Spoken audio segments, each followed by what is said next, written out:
Halo teman-teman ATL Indonesia, semoga teman-teman selalu sehat dan diberikan banyak rezeki.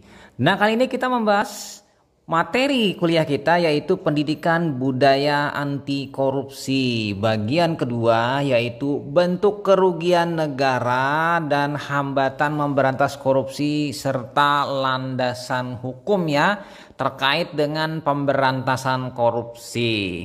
Di channel ATL Indonesia, mari kita simak materinya sebagai berikut. Ya, dimulai dahulu dengan bentuk-bentuk kerugian keuangan negara akibat korupsi.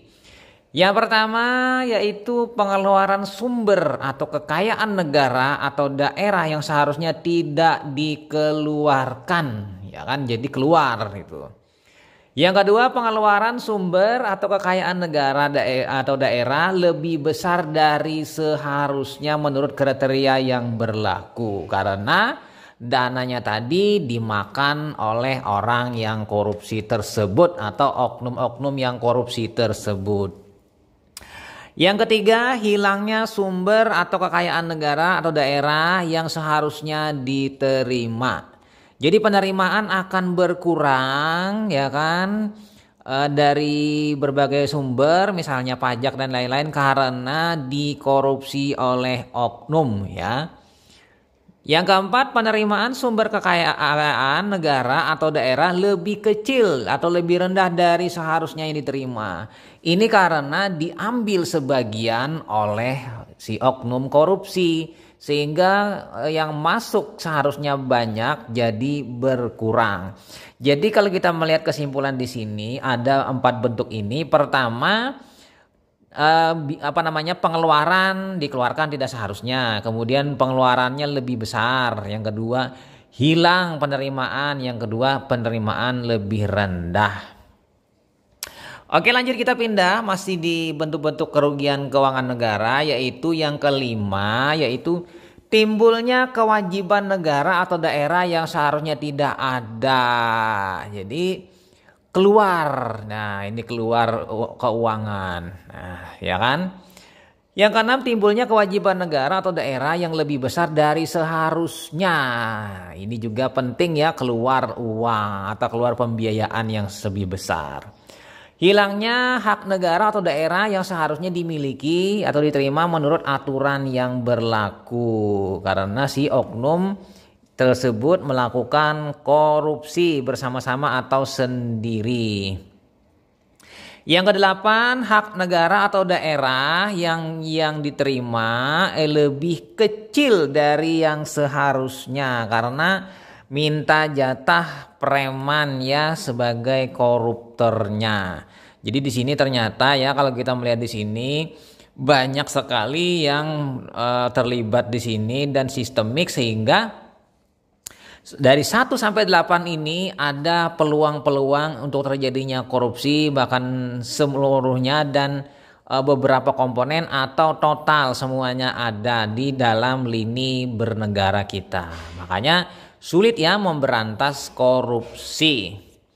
Oke, kita pindah dampaknya terhadap keuangan negara akibat korupsi itu akan menyebabkan ancaman bagi eksistensi bangsa dan negara. Mungkin saja bangsa akan mengalami sakit yang lama atau mengalami kerugian hingga miskin ya.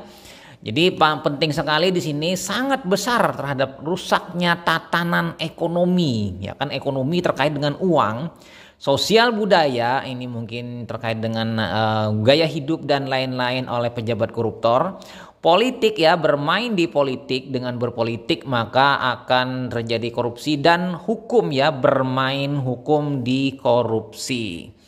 Nah, kita bisa melihat dari sisi ekonomi bagaimana. Nah, akan menyebabkan tidak terdistribusinya sumber daya secara merata dan adil.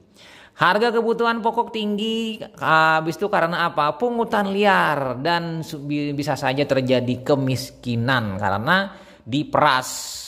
Jadi kalau mau ngurus ini misalnya bayar ini, ya kan ada pungutan-pungutan sehingga masyarakat yang memiliki keuangan sedikit maka akan lebih nyata ya kemiskinannya.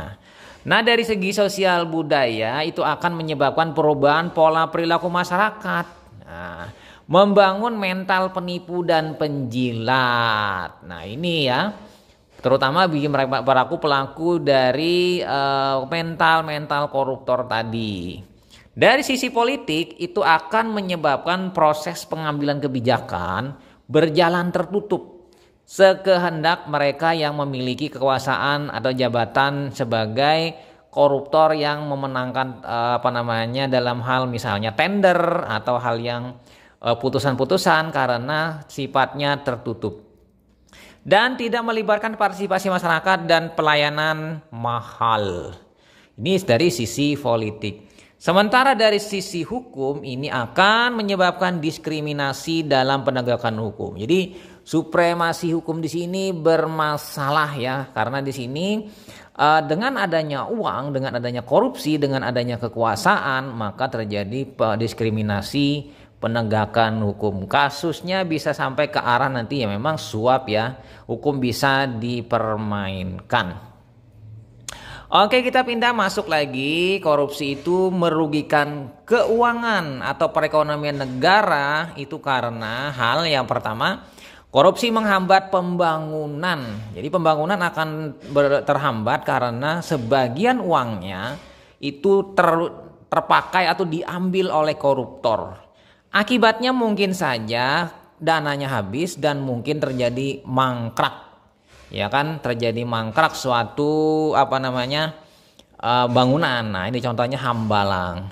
Dan di sini juga kegiatan usaha di Indonesia akan juga melambat karena korupsi.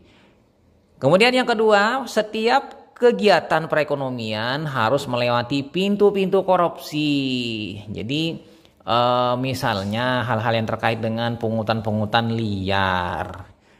Ketiga, perkembangan kegiatan usaha terhambat, pengangguran makin banyak, harga barang dan jasa menjadi melambung karena adanya korupsi ya. Nah, ini jadi makanya penting di sini ada misalnya pajak, kemudian biaya tambahan, kemudian uang lewat, kemudian yang lain-lainnya dan mungkin saja ya mafia-mafia yang lainnya. Ini akan menyebabkan harganya menjadi mahal barang tadi karena terkait dengan dibebankannya keuangan tadi kepada misalnya pengimpor, misalnya pengekspor ya. Nah, ini. Yang keempat, pendidikan dan kesehatan sangat mahal karena si vendor yang menjual alat tadi itu harus memberi atau membayar sejumlah uang fee kepada pejabat pengelola atau yang memiliki kuasa yang memiliki tadi karena dia korupsi dan meminta jatah. Jadi harganya dinaikkan 2 kali sampai 3 kali lipat dari harga aslinya. Akibatnya mahal. Oke ya. Kita pindah lanjut lagi. Salah satu hal yang mengapa di Indonesia itu semakin sulit diberantas korupsinya itu berupa hambatan. Hambatan-hambatan apa saja? Yang pertama, karena korupsi sudah mendarah daging. Jadi sudah menyatu ya antara darah dengan daging korupsi ini. Sehingga perilaku korupsi sudah menjadi hal yang sudah biasa dan tidak ada malu. Jadi dari korupsi yang kecil, korupsi yang sedang, korupsi besar, dan korupsi yang besar sekali. Nah, ini adalah hal-hal yang sudah biasa, yang sudah dijelaskan di materi yang sebelumnya ya mengenai jenis-jenis korupsi. Ya kan? Dan bukan lagi dianggap sebagai penyakit yang harus segera disembuhkan. Nah, dengan demikian semakin sulitnya membedakan mana perilaku korupsi dan mana yang bukan korupsi. Nah, ibarat maling teriak maling. Oke, lanjut lagi kita pindah. Sebab gagalnya negara memerangi korupsi itu ada beberapa pendapat. Pendapat pertama Mark Philip 2008 310 bahwa pemerintah biasanya tidak menempatkan korupsi sebagai prioritas utama. Jadi tidak menempatkan ini sebagai hal yang paling penting dalam bernegara. Ya kan? Ini penting sekali, atau bagian dari sebuah strategi dalam pemerintahan. Jadi pemerintahan yang bersih itu harus diutamakan, diprioritaskan dulu adalah pemberantasan korupsi. Nah, menurut P. Likor 1949 itu tidak ada kehendak politik yang serius memberantas korupsi. Ya kan, tidak ada kehendak. Sehingga sampai kapanpun upaya yang dilakukan akan berakhir sia-sia. Jadi komitmen bersama ya dalam hal memberantas korupsi. Nah, lalu kita pindah karakteristik kejahatan korupsi ya, sehingga tidak mudah diberantas. Itu ada beberapa hal. Yang pertama, sulit dilihat, low visibility. Jadi korupsi itu sulit dilihat karena ada yang korupsinya nyata, ada yang korupsinya samar, ada yang korupsinya tersembunyi. Yang kedua, sangat kompleks atau complexity. Ini adalah korupsi yang tingkat levelnya sangat kompleks, sulit dia dideteksi. Misalnya proses gratifikasi, fee, ya kan, itu sulit dideteksi dan mungkin bermain mata ya, mungkin di luar dari kantor misalnya. Yang ketiga, terjadi penyebaran tanggung jawab. Nah, ini sehingga sulit dideteksi, diberantas, diffusion of responsibility. Lalu yang keempat, penyebaran korban yang luas, diffusion of victimization. Jadi banyak korban yang kena ya.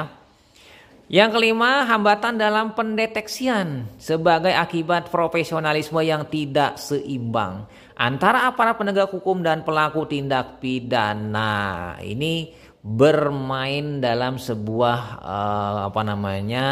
zona atau bermain mata dalam sebuah lingkaran korupsi ya. Lalu yang keenam, peraturan yang tidak jelas, ambiguous law, yang sering menimbulkan keraguan dalam penegakan hukum. Ini penting sekali. Aturan menjadi hal yang nomor satu dalam memberantas korupsi. Aturan yang tegas.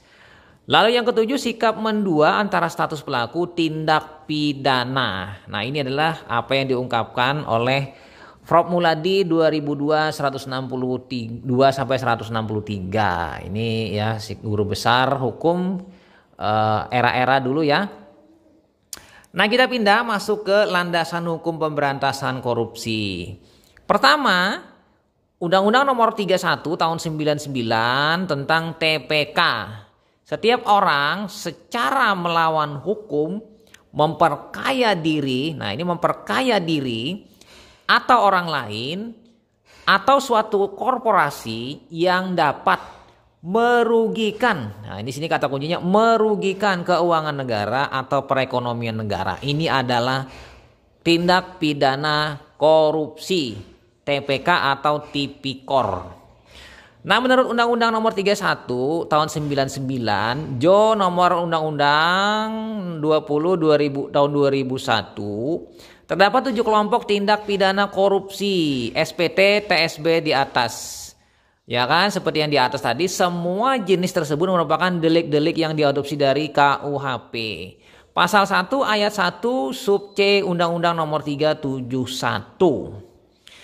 Nah, lanjut lagi, ada lagi Inpres, Instruksi Presiden, Inpres RI Nomor 17 Tahun 2011 mengatakan, yaitu tentang aksi pencegahan dan pemberantasan korupsi. Jadi di sini Inpres yang paling terbaru salah satunya. Nah, kita pindah ke Undang-Undang Nomor 31 Tahun 99, Undang-Undang Tahun Nomor 20 2001 tentang tindak pidana korupsi atau Tipikor. Tindak pidana korupsi ya kan, tindakan yang mengakibatkan kerugian keuangan negara. Ini ya, kerugian keuangan negara. Suap menyuap, penggelapan dalam jabatan, pemerasan, perbuatan curang, benturan kepentingan dalam pengadaan, gratifikasi, dan tindakan lain yang mendukung terjadinya tindak atau perilaku korupsi. Jadi ini sudah jelas definisinya. Paling utama yaitu menyebabkan kerugian negara karena negara kehilangan uang. Artinya uang tadi dimakan secara pribadi atau kelompok. Jadi proses suap menyuap ya kan, penggelapan jabatan, pemerasan, ya kan, curang, kemudian benturan kepentingan, gratifikasi, ya kan, dan lain-lain. Nah, ini penting sekali, ini adalah tindak pidana korupsi. Apapun yang hal ini terkait maka sudah dimasukkan dalam tindak pidana korupsi. Nah, kita pindah ke pengertian korupsi yaitu Undang-Undang Nomor 31 Tahun 99, Jo Undang-Undang Nomor 20 Tahun 2001.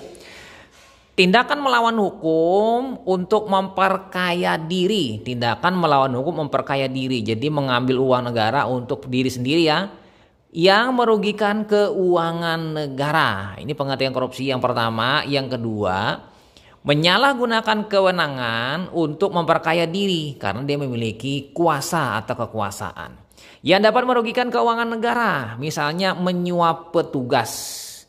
Nah, ini ya, pemberi dan penerima suap supaya bisnisnya dijalankan, ya kan. Ini bagi orang yang masuk dalam bisnis di pemerintahan, ya kan. Benturan kepentingan dalam pengadaan barang dan jasa, pemerasan, gratifikasi. Di sini masuk juga fee ya, mendapatkan uang ya, uang hasil proyeknya digolkan atau diterima misalnya. Yang ketiga, perbuatan curang dan markup. Jadi di sini curang dalam memenangkan tender atau keluarganya sendiri yang menang dalam hal itu. Jadi membuat perusahaan keluarganya yang menang dalam berbagai proyek-proyek pemerintah misalnya, ya kan. Dan markup, menaikkan harga ya, tidak sesuai dengan harga dan spesifikasi. Nah, lanjut lagi masih di pengertian korupsi, masih lanjutan yaitu tindakan lain yang mendukung terjadinya korupsi apa-apa saja, yaitu merintangi proses pemeriksaan perkara korupsi. Siapa saja yang merintangi pemeriksaan korupsi itu adalah korupsi juga. Kemudian tidak memberi keterangan atau memberikan keterangan yang tidak benar. Jadi berbelat-belit, ya kan? Berdusta, ini adalah sebuah tindakan persekongkolan korupsi. Yang ketiga, bank yang tidak memberikan keterangan rekening tersangka. Ini juga masuk dalam komplotan. Kemudian saksi atau ahli yang tidak memberi keterangan atau memberikan keterangan palsu. Ini bagian dari kroni-kroni korupsi atau komplotan korupsi. Orang yang memegang rahasia jabatan tidak memberikan keterangan atau memberi keterangan palsu. Ini demi melindungi. Ini adalah suatu yang salah juga. Ini adalah bagian dari korupsi. Jadi pendukung korupsi. Saksi yang membuka identitas pelapor. Jadi identitas pelapor ini seharusnya ditutup atau dilindungi supaya tidak terekspos ya. Karena menjamin keselamatan si pelapor korupsi yang melaporkan si pejabat tadi melakukan tindak pidana korupsi. Nah ya, kira-kira itu saja ya teman-teman mengenai bagian kedua, pendidikan anti korupsi. Semoga memberikan manfaat bagi teman-teman. Sampai jumpa di video-video selanjutnya. Pastinya ya, pesan yang terbaik adalah jauhi korupsi dan berantas korupsi. Sampai jumpa. Bye.